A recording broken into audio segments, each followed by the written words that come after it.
Digivision Network. Hello, you're welcome to Africa's leading technology, business, and lifestyle show on television. I am Hannah Hedger. To be a part of this show, please log on to www.digivationnetwork.com.ng. You can also reach us via the number on your screen or use our social media platforms. This week, we'll bring you exciting updates on the recently launched Computer Village Apprenticeship Workshop model through techadvantage to equip 500,000 Nigerians with tech skills. We also bring you details of a web application to train farmers on best farming practices in Nigeria. This is Digivision Network. If you're just joining us, this is Digivision Network on AIT. You can also reach us via our YouTube channel at www.youtube.com/digivationnetwork and also our WhatsApp line 0805 500 1878. During the week, the federal government of Nigeria, through the Minister of State for Agriculture and Food Security, Aliyu Sabi Abdullahi, revealed that the new development of an e-extension program that involves a web application for farmers in Nigeria. During the Nigerian EU Innovation Days held in Lagos, the Minister of Innovation, Science and Technology, Uche Nnaji, disclosed the initiative is crucial to advancement in technology innovation in Nigeria. Nigeria's Minister of Innovation, Science and Technology, Uche Nnaji, has disclosed that collaboration between the federal government of Nigeria and the European Union, EU, is crucial to advancement in technological innovation. During the Nigerian EU Innovation Days held in Lagos, the minister stated that Nigeria's partnership with the EU has been an instrumental factor in driving forward several key initiatives and improving the quality of the lives of citizens. Mr. Nnaji, who was represented by the Director General, National Space Research and Development Agency (NASA), Matthew Adepoju, acknowledged the efforts of Head of European Union delegation to Nigeria and to ECOWAS, Samuela Isopi, to avail a collaborative environment where creativity and technology flourish. He also appreciated other representatives and EU partners for their unwavering support to foster technological innovation for sustainable development in Nigeria. The EU continues to enhance cooperation with Nigeria to find locally adapted solutions to global challenges, thereby promoting innovation uptake by private and public organizations for a robust support and adaptation of African innovation by both sectors. In a bid to train and equip over 500,000 Nigerians and create up to 2 million job opportunities in Nigeria in the next 2 years, the federal government of Nigeria has launched a Computer Village Apprenticeship Workshop model through techadvantage. The federal government of Nigeria has launched an apprenticeship model at the kickoff of techadvantage Apprenticeship Workshop, which will equip about 500,000 youths for a start with skills acquisition. During the kickoff of the apprenticeship program, the Director General for the National Center for Technology Management, NACETM, Dr. Olushola Odusanya, who represented the Minister of Innovation, Science and Technology, Uche Nnaji, revealed that the program is self-sustaining as its circular flow of funds ensures that generated funds are used in training more Nigerians. Acknowledging the progress techadvantage Nigeria has made, Mr. Nnaji stated that the initiative is in line with President Bola Ahmed Tinubu's renewed hope agenda.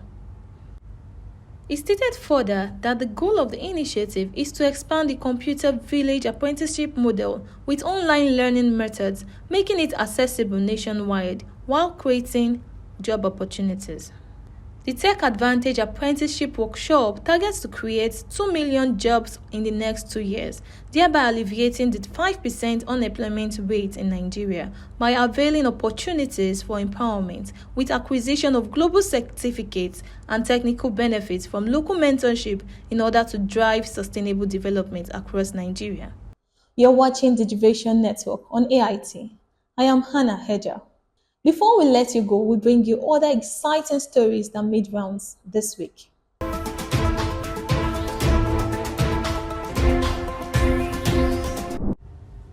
The Nigerian police has suspended the enforcement of the Electronic Central Motor Registry Registration Process (ECMR) on vehicle and motorcycle owners after the Nigerian Bar Association gave 1 week for the decision to be rescinded.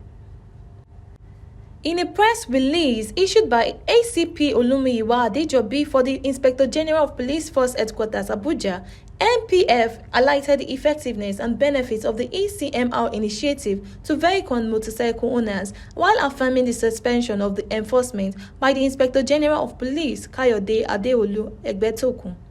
The ECMR was posed to provide a concise database to NPF so as to curb vehicle thefts and crime while preventing multiple registration of vehicles.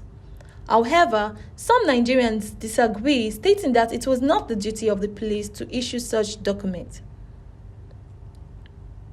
Issuing a disclaimer, the NPF stated in the press release that the ECMR is not a revenue-generating platform, and members of the public are encouraged to obtain the digitized CMR certificate online. Furthermore, the press release stated that all police officers are to desist from requesting for ECMR certificates from vehicle and motorcycle owners. Any police officer found extorting or exploiting members of the public will be sanctioned accordingly, as the enforcement is hereby suspended.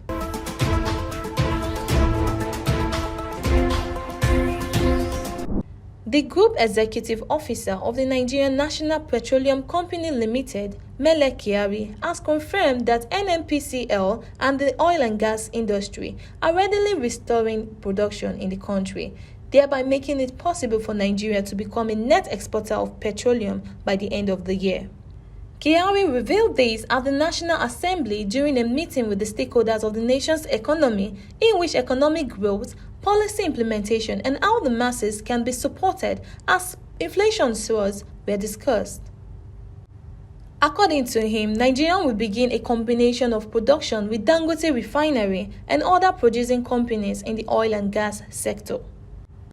He also stated the expectations from NNPC refineries in various parts of the country, revealing that Port Harcourt refinery will commence production in August, while Kaduna and Warri refineries will definitely begin by December, thereby enabling petroleum production in Nigeria to reach a target of 2 million barrels per day. In 2023, Nigeria's oil production amounted to some 1.5 million per day, which is a significant increase compared to previous years, thereby contributing over 5% to the nation's GDP. This is the Division Network on AIT. I am Hannah Hedger. On the streets of Lagos State, Nigeria's commercial capital, Lagosians expressed their thoughts on the recent ban on yellow buses along Lekki to Ekpe corridor. As part of a bus reform initiative to make commuting in Lagos State easier and better, Lagos State government have placed a ban on yellow buses that see its downfall and the Korope along Lekki-Ekpe axis. Offenders that go against this new law, which will take place in October, will be brought to the book and fined accordingly. My name is Eja Hannah and I welcome you to another episode of Box Pop on the Division Network. Come with me as we find out from the Lagosians how they are seeing this new initiative. Accepted by now because the hardship we are currently going on it, and if they ban some of this downfall in this area, that will cause more hardship. So I won't take that decision. Government should order provide another alternative than to ban them in these areas. Even as of now, the population in Lagos is more than all these this commercial transport that we're having, and in case they ban them, that will cause a lot of damages to people that they do normally go out for their activities. Well, if there's any other hope that government want to give people in Nigeria that will be comfortable for us. So if there's another way for make Nigeria be better or be beautiful, I don't think there's nothing wrong with that. You understand? But if there's any other hope for all those Korope and yellow buses alternative for them to see work from government, so it's better, because all these yellow buses and Korope, they are roughing Lagos and all Nigerians. So because the way they drive, they cause a lot of accidents. So if there's any other better that government will offer, is good for them to ban all these yellow buses and Korope because of their driving rough. To me, I don't think that's the useful thing we need for now, because even those Korope, they are the one helping us even in terms of transport. We can't trek now from here down to our location or where we are going to. Well, if we can say that, yes, they are doing that. But we are in this country now. We can still, adapt to it and continue with it for some time. So maybe by then, maybe by the time of when things are okay, maybe when the economic is fine, then we can know what to do concerning that again. It's not good for the government to ban all these Korope and yellow buses because there's no job in this country. Everybody have to work hard to find something to eat. Like some of the Korope drivers have family at home, so they don't have money to feed their family. So they have to work hard with the Korope to find small chicken change for their family to buy food. So it's not good. I think it's outright nonsense for the government to place a ban on commercial vehicles because it's a means of livelihood for many citizens of the state, and it's what they used to survive. I know danfos and koropes, what do they call them? They can be, I don't know what the English word to use, but it's a means of livelihood. I see no reason why they should ban it. Okay, how do we? It's the major source of transportation for the average Nigerian. So why would they say they want to place a ban on? It doesn't make sense. Okay, you expect me to be taking Uber every day to work?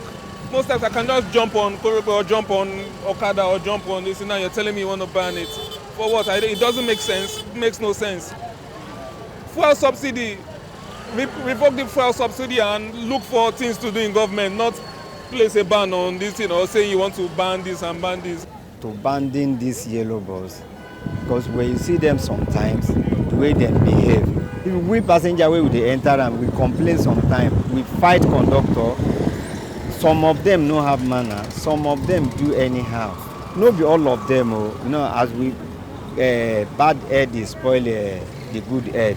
That is the issue.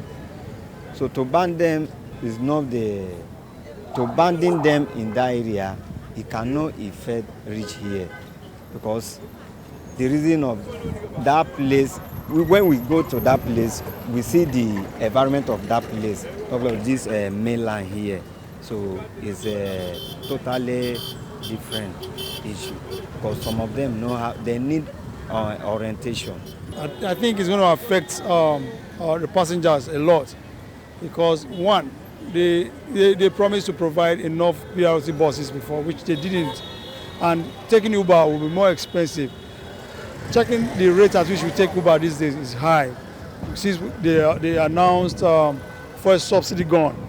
Now you want to remove yellow buses from these key areas where we know that it's easy for us to fly with those buses. It's going to be very, very difficult for us. If we have appointment there, it's going to be difficult for us to attend to them.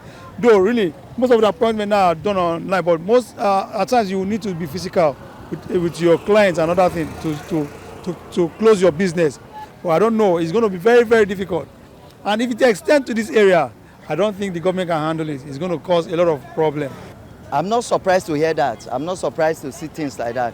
Because we are talking about Nigeria now. Nigeria is a country of, so if somebody can just wake up, just take any decision he like, without consider others. That is where we find ourselves right now. Even though Nigeria has a constitution right from when Nigeria had independence. But what is happening now? Somebody just came up, just wake up in the morning and come up, decide for Nigeria how you want Nigeria to be. And everybody is following it that way. That is what we are going through. So if you are talking about stopping the yellow buses, I'm not surprised to see that or to hear that. Because there's nothing is working.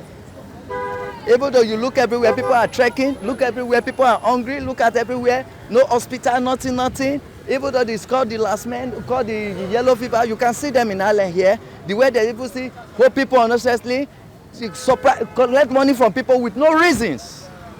As you are seeing me, I have a car. I can't even drive my car. Now they are bringing, there's a lot of things to talk about. You are talking about the VIO. Then what about we are talking about the roads? The roads we are talking about. There's no road. Look how the roads are bad. And when your document expire one day, they begin to charge you. Then you pay for office or everything. What are you paying all those for when the road is not good? And many companies, look at companies are folding. Look at yesterday, I wanted to withdraw money from POS. I have to trek long way to look for money because they say all the POS have to be registered again. Why? Who are they paying all this money to? Why the government collecting money from people unnecessarily? Look at food.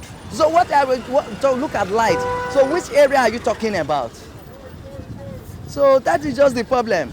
So promoting the blue bus on the road, maybe they might be causing traffic and other things. Maybe that is why they are doing that, but I don't know. But what I'm saying, before you stop things, you make provision. With that informative news, we've come to the end of this week's episode.